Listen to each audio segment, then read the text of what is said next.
Hello everyone, my name is CA Arun Patodia और मैं practising chartered accountant हूँ। आज तक की जर्नी में जो सबसे बड़ी चैलेंज मेरे सामने आती है वो होती है कि जब बच्चे सीए स्टूडेंट एग्जामिनेशन लीव के लिए अप्लाई करते हैं तब से लेकर के और जब तक उनका रिजल्ट नहीं आता है तब तक एक बड़ी विचित्र सिचुएशन होती है कि ये बच्चा पास कर पाएगा कि नहीं कर पाएगा, अगर करेगा तो कितने नंबर लेके आएगा, इसकी प्रिपरेशन में क्या क्या कंट्रीब्यूशन होना चाहिए। मोस्ट ऑफ द टाइम मैंने क्या देखा है कि बच्चे लंबी छुट्टी ले लेते हैं। छुट्टी लेने के बाद में उनकी स्टडी पैटर्न बहुत ही डिटोरिएट हो जाता है। कंसिस्टेंटली वो लोग पढ़ाई नहीं कर पाते हैं। एग्जामिनेशन के 1.5 महीना पहले एक मैसेज आता है कि सर मैं दोनों ग्रुप की एग्ज़ाम नहीं दे रहा हूँ, मैं एक ही ग्रुप का एग्ज़ाम दूँगा। और एग्ज़ाम के 10 दिन पहले पूरी तरह से अपने आप को अव्यवस्थित कर चुके होते हैं। कॉन्फिडेंस लेवल एकदम डाउन रहता है और उनका पॉइंट आता है कि सर मैं एक ग्रुप भी नहीं दे पा रहा हूँ, अगली बार मैं पूरा पढ़ाई करके बढ़िया से दूंगा।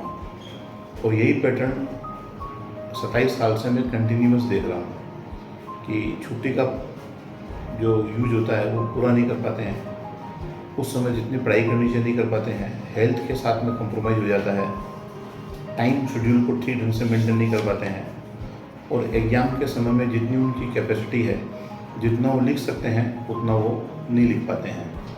तो मेरा आज का वीडियो बच्चों के एग्ज़ाम के ऊपर ही केंद्रित करके मैं बना रहा हूँ। जब मैं एग्ज़ाम की प्रिपरेशन की बात करता हूँ तो सबसे पहले बात आती है एक टॉपिक रामकृष्ण परमहंस का बताया हुआ कि स्पिरिचुअलिटी का मतलब क्या है। तो जो उनकी टीचिंग्स मैंने समझी है उसके हिसाब से अगर मैं प्रार्थना कर रहा हूँ, पूजा कर रहा हूँ, तो मेरे को उस पूजा और प्रार्थना के अलावा वो कुछ भी नहीं दिख रहा है। मैं उस पूजा में इतनी तरह से तल्लीन हो जाता हूँ कि मेरे को आसपास की कोई भी चीज़ दिखाई नहीं पड़ती है, सुनाई नहीं पड़ती है और मैं और मेरी पूजा उसके बीच में कोई नहीं। तो बच्चों के साथ जब मैं बात करता हूँ तो उनके अंदर में एग्जामिनेशन के प्रति एक फोकस्ड अप्रोच नहीं मिलता है और अगर ये फोकस्ड अप्रोच नहीं होता है तो हम बीच में डिरेल्ड हो जाते हैं, पटरी से गाड़ी उतर जाती है और हम अपने आप को डीमोटिवेटेड जोन में ले आते हैं कि दोनों ग्रुप नहीं होगा, एक ही ग्रुप होगा। अब एक ग्रुप भी होगा कि नहीं होगा अगले टर्म में करेंगे। और जब उसकी रिजल्ट आती है, जो अन्य बच्चे जो एग्ज़ाम दे चुके होते हैं उनको पास देखते हैं तो उनको बड़ा ही रिग्रेट होता है कि काश में भी अगर एग्ज़ाम दे दिया होता और यही पेपर होता तो मैं पास कर चुका होता। तो इसी बात के ऊपर एक छोटी सी कहानी है जो हम सब लोगों ने सुनी हुई है और वो कहानी है अर्जुन की स्टोरी। जब अर्जुन से पूछा गया कि आपको तीर चलाना है पानी में निशाना लगा के और वो मछली की आँख है तो आपको क्या दिखाई दे रहा है, तो अर्जुन के अलावा सभी का उत्तर था कि बादल दिख रहे हैं उनको, चिड़िया दिख रही है, दूसरी चीज़ें दिख रही है और साथ में मछली की आँख भी दिख रही है। अर्जुन से पूछा गया कि तुमको क्या दिख रहा है पानी में, तो उन्होंने कहा कि मुझे सिर्फ आँख दिख रही है। बोला और सब कुछ? बोला और कुछ भी तो नहीं है, मैं हूँ, मेरा तीर है और मछली की आँख है। तो एग्जामिनेशन प्रिपरेशन में भी यही एक तरीका है कि जहाँ पे हमको एग्जामिनेशन के लिए जब हम छुट्टी लेते हैं तो उसके बाद में मैं और मेरा एग्ज़ाम, उसके अलावा कुछ नहीं। जब भी हम कोई स्टूडेंट सीए का इनरोलमेंट लेता है तो उसकी एक जर्नी आरंभ होती है और वो जर्नी कंप्लीट होती है सीए बनने के बाद में। तो इस जर्नी को हम इतना पेनफुल कर लेते हैं, आसपास के लोगों से इतनी बातें सुन चुके होते हैं कि रिजल्ट 2% है, 3% है, अच्छे लड़के का भी नहीं हुआ, उसका भी नहीं हुआ, तो वो इतना प्रेशर बर्डन हो जाता है कि एक सिंपल सा एग्ज़ाम उसके लिए बहुत कठिन हो जाता है। तो यहाँ पर अगेन मैं एक स्टोरी शेयर कर रहा हूँ कि अगर बहुत सुंदर पिक्चर आई हुई है, बहुत बढ़िया पिक्चर, हम पिक्चर देखने जाते हैं, खूब आनंद लेके एंजॉय करके पिक्चर देखते हैं और वापस घर में आ जाते हैं और लोगों से डिस्कस करते हैं कि पिक्चर कितनी बढ़िया है, इसके उस सीन में तो मज़ा आ गया। उसी जगह पर अगर मैं उस स्टूडेंट को बोल दूँ कि तुम पिक्चर देख के आ रहे हो, पूरी पिक्चर में बंदर कितने दिख रहे हैं ये काउंटिंग करके लेके आना और उसकी टाइम भी नोट करना कि कौन से मिनट में, कौन से सेकंड में वो बंदर का सीन आया। तो उस बच्चे से फिर पूछूं कि अगर पिक्चर में मज़ा आया कि नहीं आया, तो उसका जवाब होगा कि पिक्चर तो मैं देख ही नहीं पाया, मैं तो खाली हर सीन में यही नोट कर रहा था कि बंदर है कि नहीं, बंदर कब आएगा, और पूरी पिक्चर में बंदर आया नहीं और मैंने पिक्चर को एंजॉय किया ही नहीं। उसी तरह से एग्जामिनेशन प्रिपरेशन है कि अगर हम रिजल्ट के बारे में सोचने लग जाएंगे तो हमारी प्रिपरेशन कमज़ोर हो जाएगी, और प्रिपरेशन कमज़ोर होगी तो हम हर समय ये सोचने लग जाएंगे कि पास होंगे कि नहीं, कितना नंबर आएगा, ये भी फेल हो गया, छुट्टी बहुत कम मिली। तो उस बच्चे का रिजल्ट बहुत बढ़िया हो सकता था, लेकिन उसको कम नहीं कॉम्प्रोमाइज़ करना होता है। हमको हमारी जो जर्नी है आर्टिकलशिप के बाद की, उसको दो भाग में देखना चाहिए, एक प्रिपरेशन और एक रिजल्ट। प्रिपरेशन में माइंड में किसी भी तरह का प्रेशर नहीं रखना चाहिए कि रिजल्ट क्या होगा, क्योंकि हमारे हाथ में है कि हमको पढ़ाई करनी, तो बढ़िया से पढ़ाई करनी, और अगर पढ़ाई बढ़िया होगी तो फिर रिजल्ट हमारे हाथ में नहीं है, उसके बारे में नहीं सोचना चाहिए। और ऐसा करने से हमारा रिजल्ट हमारी अपनी जो कैपेसिटी है उसके हिसाब से हमको मिलेगा, और अगर हम प्रेशर में आ जाएंगे तो हमारा रिजल्ट डिटेरियोरेट करेगा, ना कि बढ़िया। मैंने इस पूरे प्रिपरेशन को 3 भाग में बांटा है, जिसके ऊपर एक स्टूडेंट को फोकस करना चाहिए: हेल्थ, स्टडी एंड एग्ज़ाम। कई बच्चों को मैंने देखा है कि वो परीक्षा की छुट्टी लेने के बाद में अपनी हेल्थ के ऊपर ध्यान देना एकदम बंद कर देते हैं, सारी रात पढ़ते रहते हैं, और एग्ज़ाम के काफ़ी समय पहले उनका हेल्थ ख़राब हो जाता है, मेंटल एगोनी बहुत ज़्यादा हो जाती है, और टेंशन इतनी ज़्यादा हाई हो जाती है कि वो खाना पीना उनका लगभग बंद हो चुका होता है, चिंता के अंदर उनकी तैयारी लगभग डिस्टर्ब हो चुकी होती है। तो हेल्थ के अंदर में मैं 5 पॉइंट को हाईलाइट कर रहा हूँ। पहला पॉइंट है कि हम लोगों को जिस जगह पर पढ़ाई करते हैं उसको एकदम साफ, नीट एंड क्लीन रखना चाहिए। वो जगह अगर हमारी क्लीन है तो हमको पढ़ने में मज़ा आएगा, और माहौल ऐसा बनेगा कि हम पढ़ाई करें। तो रोज़ अपनी उस जगह को क्लीन, साफ रखें। वहाँ पर अगर दरकार हो तो फिनाइल से उसको पोछा लगाएं, क्योंकि सरस्वती जो देवी है वो विद्या की देवी है, और वो उसी जगह पे आना चाहती है जहाँ पे साफ़ सफाई हो। दूसरा नंबर पॉइंट, पढ़ाई का प्रेशर के कारण बॉडी में टॉक्सिक्स बहुत बन जाते हैं, तो पानी इंटरमिटेंटली थोड़ा थोड़ा हर समय पीते रहना चाहिए। इससे हमारी बॉडी डिटॉक्सिफाई होती रहती है। पर्टिकुलरली एग्जाम के समय में हमको बहुत ही हाइजीनिक फूड, हल्का फूड खाना चाहिए, जिसमें तेल मिर्ची का प्रयोग बहुत कम हो, और वो खाना सुपाच्य हो। उससे हमारी बॉडी का मेटाबॉलिज्म भी ठीक रहेगा, और हमारा पढ़ाई में ध्यान ज़्यादा रहेगा। साउंड स्लीप एक बहुत ज़रूरी है।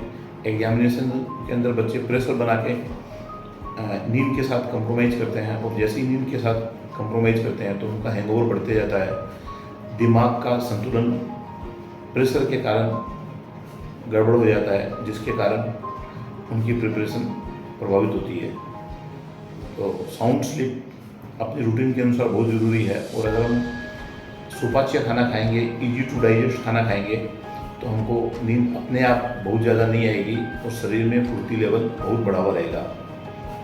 5वें नंबर बात जो कि प्रायः हम इग्नोर करते हैं, वो कि रेगुलर एक्सरसाइज। अगर हम रेगुलर एक्सरसाइज नहीं करेंगे तो हमारी बॉडी हमारा साथ नहीं देगी। एज एन इन्विजिलेटर जब भी मैं एग्जामिनेशन सेंटर में जाया करता था, तो मैं देखता था कि छोटी छोटी समस्याएं हैं जिसके कारण बच्चे कोई विक्स लगा रहा है, कोई बाम लगा रहा है, कोई टेंशन में आ गया है, कोई एक सिंपल सा जोड़ उसको गलत करते जा रहा है।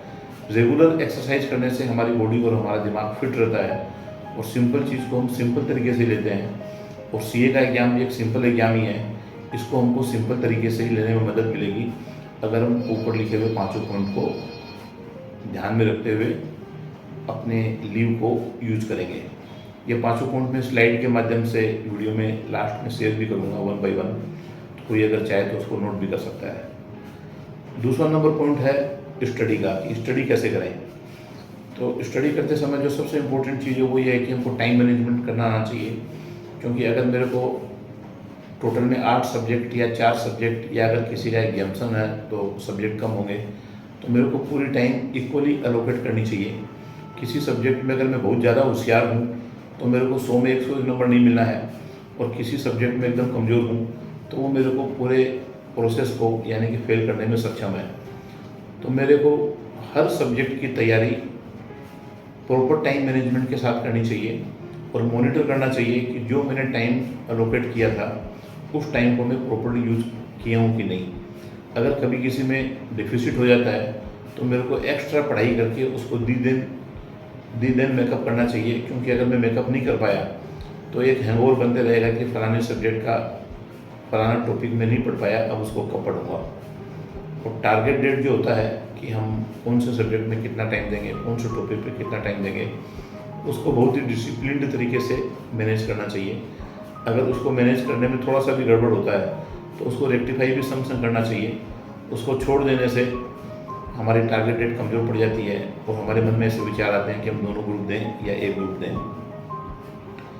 पढ़ाई करते समय ये ध्यान रखना चाहिए कि हम रिवीजन प्रॉपर करें, क्योंकि आज अगर हम किसी एक सब्जेक्ट को पढ़ रहे हैं और मेरे को 10 घंटा लगता है तो दोबारा हम रिवीजन करेंगे तो हमको 5 घंटा ही लगेगा और दोबारा करेंगे तो 1 घंटा ही लगेगा। तो किसी भी सब्जेक्ट को अगर हम जितना ज़्यादा रिवीजन करेंगे उतना ही वो हमारी मेमोरी में फिट होता जाएगा, और एक बार अगर वो हमारी मेमोरी में परमानेंट फिट हो गया तो उसके बाद हमको उस पर्टिकुलर सब्जेक्ट के ऊपर में इतनी बढ़िया कमांड हो जाएगी, इतना बढ़िया कॉन्फिडेंस आ जाएगा कि एग्जामिनेशन सेंटर में हमको दिक्कत कम होगी उस तरह के क्वेश्चन को अटेम्प्ट करने में। जब भी हम पढ़ाई करते हैं तो हमारा ध्यान एक्सेप्शनल चीज़ों की तरफ जाता है। तो जब हम पूरी किताब पढ़ते हैं तो वो पूरी किताब 1000 पन्नों की होती है, 500 पन्नों की होती है, तो हर एक पन्ने को पढ़ना हर समय संभव नहीं होता है। ऐसे में हमको हाइलाइटर का प्रयोग करना चाहिए कि जो जो पॉइंट इंपॉर्टेंट लगते जाते हैं उनको हाईलाइट करते जाएं। किसी भी पॉइंट को बाईपास नहीं करें। अगर हम बाईपास कर देंगे तो भविष्य में वो पॉइंट परमानेंट बाईपास हो जाएगा। तो हम हर समय ये हाइलाइटर के माध्यम से नोट करते हुए चलें ताकि रिवीजन करते समय हमको कम चीज़ों को पढ़ के ज़्यादा बेनिफिट हो सके। एग्जामिनर के सामने में हम नहीं जाते हैं, हमारी कॉपी जाती है, ये बात हमको हर समय ध्यान में रखनी चाहिए। तो हमारी कॉपी की पैकिंग इस तरह से होनी चाहिए कि एग्जामिनर का ध्यान हमारे स्ट्रॉन्ग पॉइंट की तरफ ज़्यादा जाए और वीक पॉइंट कम जाए। तो हमको अटेम्प्ट करते समय ध्यान रखना चाहिए कि जो क्वेश्चन हमको ज़्यादा बढ़िया आते हैं, जिनकी समझ हमको ज़्यादा बढ़िया है, उसको पहले करें, और जो कम समझ वाले हैं जिसमें हमारा कॉन्फिडेंस लेवल कंपैरेटिवली कम है उसको हम बाद में करें। ऐसा करने से क्या होगा कि एग्जामिनर का भी पहले 2-3 क्वेश्चन चेक करने के बाद में एक कॉन्फिडेंस बन जाता है कि ये बच्चा कैसा है, तो उसको नंबर बढ़िया मिलते हैं। अगर शुरुआत में हम कमज़ोर क्वेश्चन अटेम्प्ट कर लेते हैं तो एग्जामिनर का व्यू बनता है कि इनकी प्रिपरेशन कमज़ोर है और ये मेरे को बेवकूफ़ बना रहा है। तो बाद वाले अच्छे क्वेश्चन जो होते हैं वो भी उतना बढ़िया नंबर नहीं ला पाते जितना हमको मिलना चाहिए। जगह जगह पर हाइलाइटर का प्रयोग करना चाहिए। नया क्वेश्चन नेक्स्ट पेज से शुरू करना चाहिए, और किसी भी समय में एग्जामिनर को बेवकूफ़ बनाने का प्रयास नहीं करना चाहिए, क्योंकि वो हज़ारों कॉपी चेक करता है तो वो कॉपी की पैकिंग देख के समझ जाता है कि इस लड़के का कंटेंट कितना इम्पोर्टेंट है। रोल नंबर लिखने में प्राय कन्फ्यूजन हो जाया करते हैं, तो एडिशनल शीट हम कोई भी अगर लें तो रोल नंबर बहुत ही सावधानी से समझदारी से लिखें। तीसरा पॉइंट है एग्जाम के अंदर में 3 घंटे का टाइम है, हमको 180 मिनट मिलते हैं, तो हमको हर एक नंबर को ध्यान रखते हुए टाइम अलोकेट करना चाहिए। 100 नंबर का क्वेश्चन है, 180 मिनट मिलते हैं, तो अगर हम 100 को 2 से गुना करें तो 200 होता है, 200 का 10% 20 होता है। तो हमको टाइम अलोकेशन इसी थ्योरी के हिसाब से करना चाहिए। अगर 10 नंबर का क्वेश्चन है तो 10 को 2 से गुना करेंगे तो 20 होगा, 20 का 10% 2 अगर हम सब्सट्रैक्ट करेंगे तो 18 होगा। तो 10 नंबर के क्वेश्चन पे हमको 18 मिनट देना चाहिए। इस तरीके से करने से क्या होगा कि हम 180 मिनट में पूरे 100 नंबर का क्वेश्चन बढ़िया से कर पाएंगे। बहुत बार मैंने क्या देखा है एज एन एग्जामिनर, जब मैं पहले था, कि 1 नंबर का क्वेश्चन है उसमें बच्चे 5-5 मिनट का टाइम लगा देते हैं और बहुत लंबा लंबा लिख देते हैं। नंबर तो एक ही मिलेगा, लेकिन यहाँ जो टाइम हमने एक्स्ट्रा लगाई है वो टाइम बाद में कंप्रोमाइज़ करनी होती है। तो इसका पूरा ख्याल रखें, और कॉपी को पैक करने के पहले लास्ट में एक बार गो थ्रू करें कि हमने क्वेश्चन नंबर, अंडरलाइन, इन सब में कोई गलती तो नहीं की है। अगर गलती की है तो उसको हम पूरी तरह से ठीक रखें। जनरली हम एग्जामिनेशन सेंटर में पहले नहीं जाते हैं तो एग्जामिनेशन के दिन थोड़ी टेंशन होती है कि कौन सा रूट पकड़ें, मेट्रो पकड़ें या अपनी गाड़ी में जाएं। तो पहले एक बार पर्सनली विजिट कर लें। पर्सनली विजिट करने से हम उस माहौल में, उस रास्ते से एक्लेमेटाइज हो जाते हैं, परिचित हो जाते हैं, तो उससे हमको एग्जामिनेशन सेंटर पहुंचने में बहुत सुविधा मिलेगी। और एग्ज़ाम देने के बाद में कभी भी ये डिस्कस नहीं करना चाहिए कि मेरा पेपर कैसा हुआ, क्योंकि उस सबको फ़ायदा तो कुछ होना नहीं है, लेकिन अगले दिन का एग्ज़ाम डिस्टर्ब हो जाता है। बहुत बार हमारे कोर्स में मैं क्या देखता हूँ कि एक बच्चा अकाउंट्स का पेपर दे के आता है, अकाउंट्स का पेपर दे के आने के बाद में उसका बाकी का पेपर देने का मन कमज़ोर पड़ जाता है, वो नहीं भी देता है। क्यों? कि बगल वाले स्टूडेंट से कंपैरिजन करता है, उसने कहा तुम्हारा जोड़ तो ये आ गया, मेरा तो ये आया था, तुम्हारा तो ये हुआ ही नहीं, मैंने तो उसके बारे में तुमने जो लिखा वो एकदम माने इरेलेवेंट लिख दिया है। तो मन कमज़ोर होते ही वो बाकी के एग्ज़ाम नहीं देता है। लेकिन साथ में मैंने ये भी देखा है कि बच्चे जब 8वां एग्ज़ाम देते हैं तो जो पेपर गड़बड़ हुआ उसमें उनको 60 नंबर आ जाता है और बाकी सब में 40-40 नंबर आ जाता है। तो एक एग्ज़ाम का हैंगओवर दूसरे एग्ज़ाम पेपर में नहीं जाना चाहिए। इसके लिए पेपर देने के बाद में हमको वो सही है कि गलत है किसी के साथ भी चर्चा नहीं करनी चाहिए। अब जब मैं स्पिरिचुअलिटी की बात कर रहा था तो मेरा फोकस था कि हम एग्ज़ाम के ऊपर फोकस करें। फोकस करने का मतलब कि आसपास की कोई भी चीज़ है वो मेरे को डी फोकस नहीं करे। तो जब एग्जामिनेशन प्रिपरेशन शुरू करते हैं तो उस समय बहुत सारी चीज़ें ऐसी होती है जो मेरे को डिस्ट्रैक्ट करने की पोजीशन में होती है। सबसे पहली और कॉमन चीज़ आज के दिन देखा गया है कि मोबाइल फ़ोन, टीवी, घर में एक सेपरेट प्लेस का नहीं होना, या आसपास के एरिया में साउंड पोल्यूशन बहुत ज़्यादा होना, या ऐसी और कोई चीज़, दोस्तों से मिलना जो कि मेरे को लगता है कि मिलना ज़रूरी नहीं है और उससे मेरी प्रिपरेशन हैम्पर हो रही है। तो स्पिरिचुअलिटी जैसे हमको बताती है कि हम अपने आप को हमारे अल्टीमेट गोल के लिए कैसे फोकस करें, उसी तरह से एग्जामिनेशन लीव हमको ये बताती है कि हमको फोकस करना है कि हम सिर्फ और सिर्फ एग्ज़ाम के बारे में सोचें। और अगर हम पूरी तरह से एग्ज़ाम के बारे में सोचेंगे और जो चीज़ें हमको डिस्ट्रैक्ट करती हैं उसको हम अपने से अलग करते जाएंगे, तो प्रिपरेशन वाला टाइम इतना बढ़िया होगा कि भविष्य में हम रिजल्ट के बारे में कम बात करेंगे और जो हमने प्रिपरेशन जिस तरीके से की उसके बारे में ज़्यादा बात करेंगे। क्यों? क्योंकि उस प्रोसेस को एंजॉय करना है, उस प्रोसेस में हमको नॉलेज गैदर करना है।